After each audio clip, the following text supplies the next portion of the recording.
Hey there, and welcome back to my channel. This is Lucia Life Coaching, and I am really happy that you're here with me today for day 10 of our 55-day identity shift journey. Today, we're diving deep into a powerful concept that can completely transform your life, the law of assumption.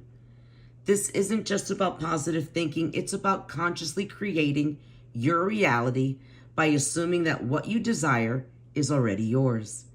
The law of assumption, which is popularized by Neville Goddard, states that whatever you assume to be true, no matter how improbable, you will manifest your reality. Think of it like living from the end, experiencing your desires in your imagination now, not 2 years from now. So let's take a little step closer into understanding exactly what the law of assumption means.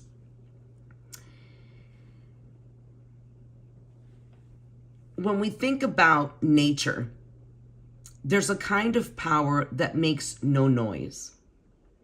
It's a kind of certainty that doesn't scream, it doesn't yell, it's not chaotic. It's just steady, still, almost unmoved. This is knowing of Earth. She doesn't ask, am I enough? She doesn't question the rain or the waiting time that it takes to bloom. She knows that she will manifest her desires.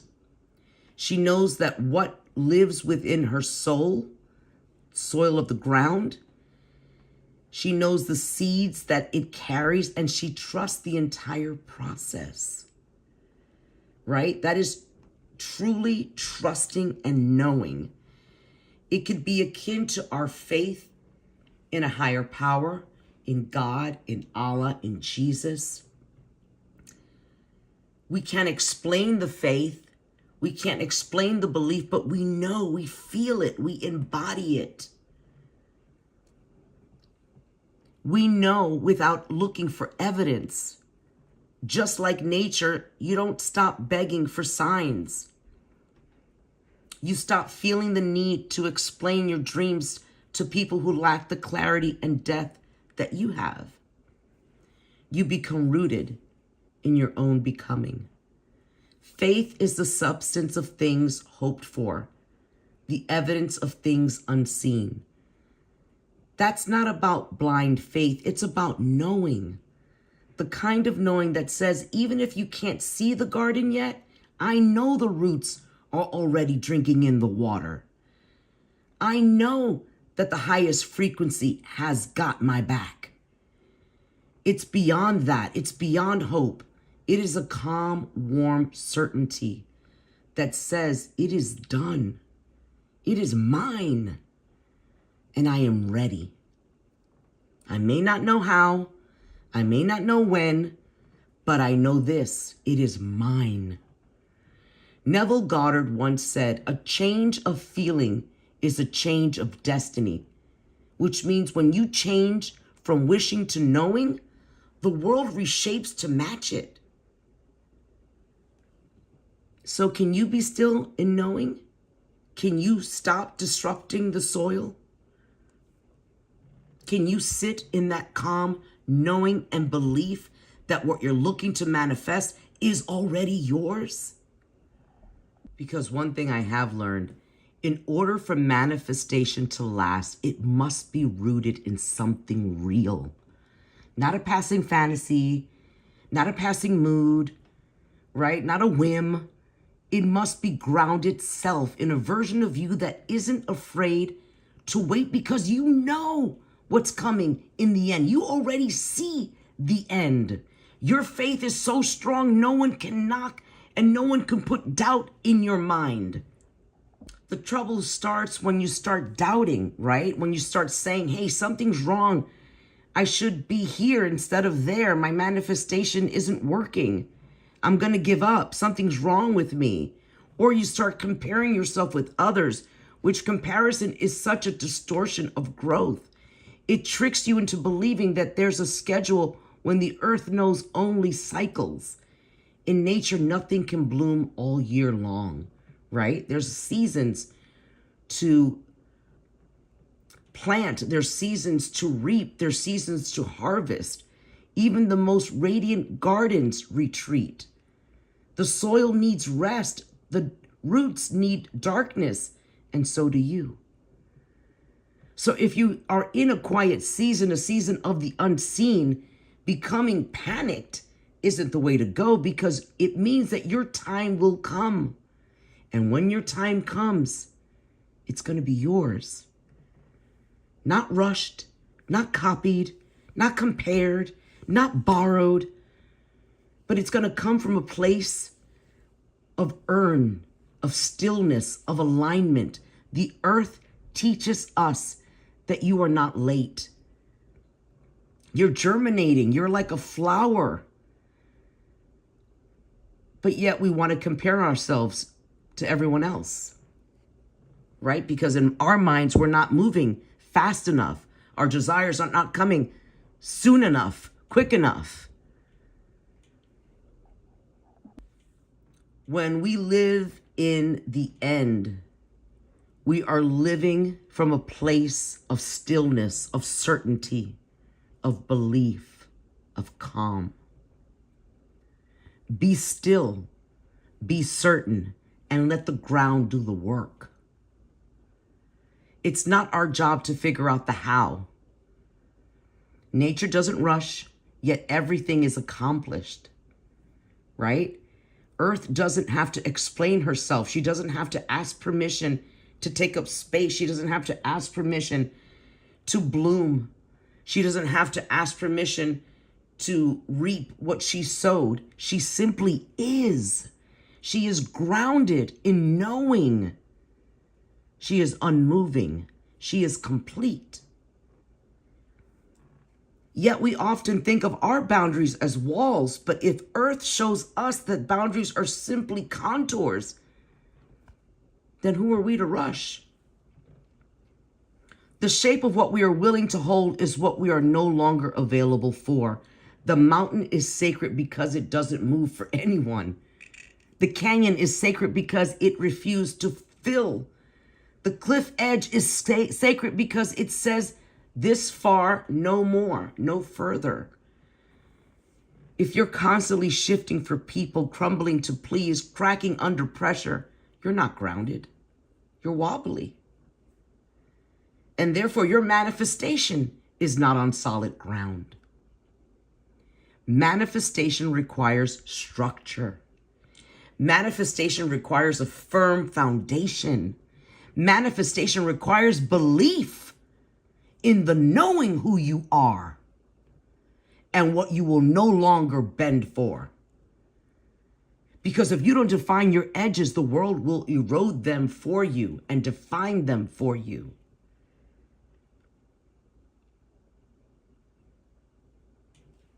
The world will also tell you to be realistic, to stop daydreaming. I remember my parents telling me that all the time. They thought I was a big daydreamer. Get your head out of your ass. Get your head out of the clouds, they tell me, right? Think smaller, lower your expectations. But the earth teaches us a different kind of realism.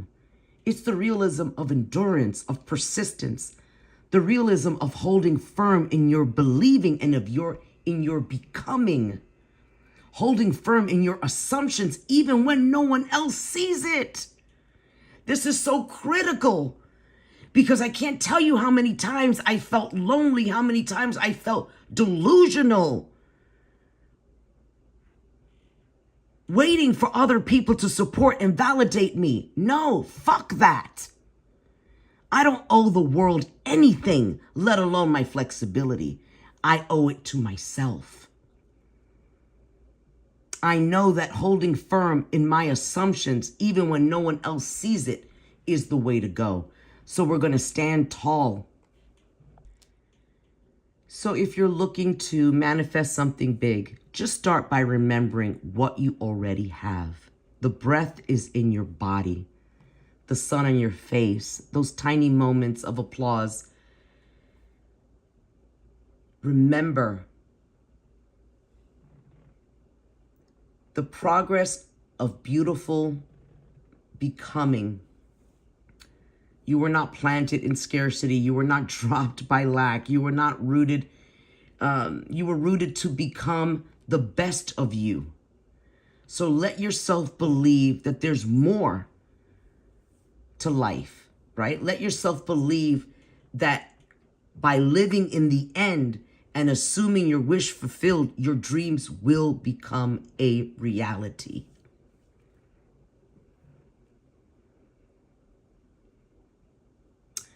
In Luke 6:38, it says, "Give and it will be given to you, a good measure. Give and it will be given to you, in good measure, pressed down, shaken together, and runneth over, will be poured into your lap." I remember hearing this scripture when I was younger and how it really just stuck with me. The Lord will open the heavens, the storehouse of his bounty, and bless all the work of your hands. What a beautiful scripture.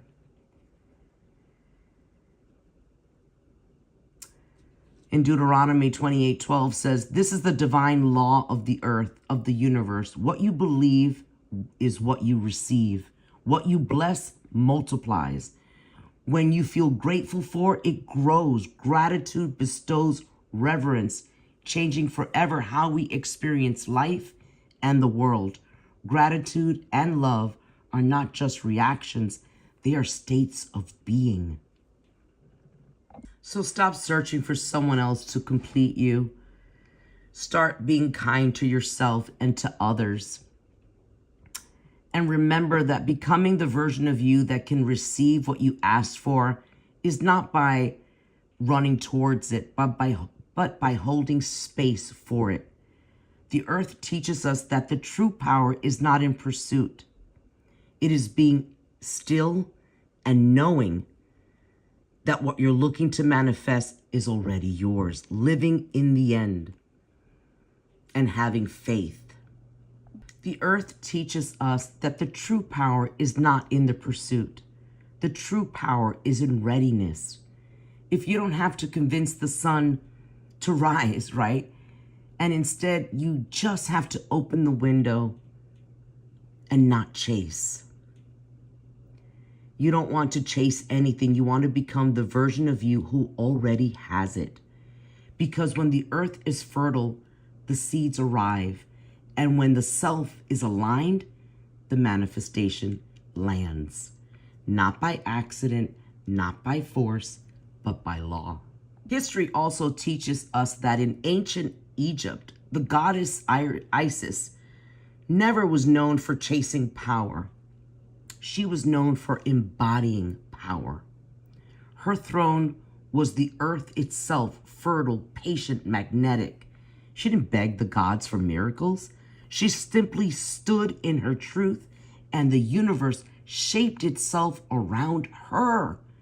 So that is your task, to stop running, to stop chasing, to stop begging, to stop needing to become and needing to fill that space. What you want to do is simply belong. The earth never asks, where is it? Where can I find it? How can I make this come faster to me? No, no, no, no. The earth simply says, I am ready. And life itself responds. Life itself answers. So how do you become like the earth? How do you receive without chasing? Start small.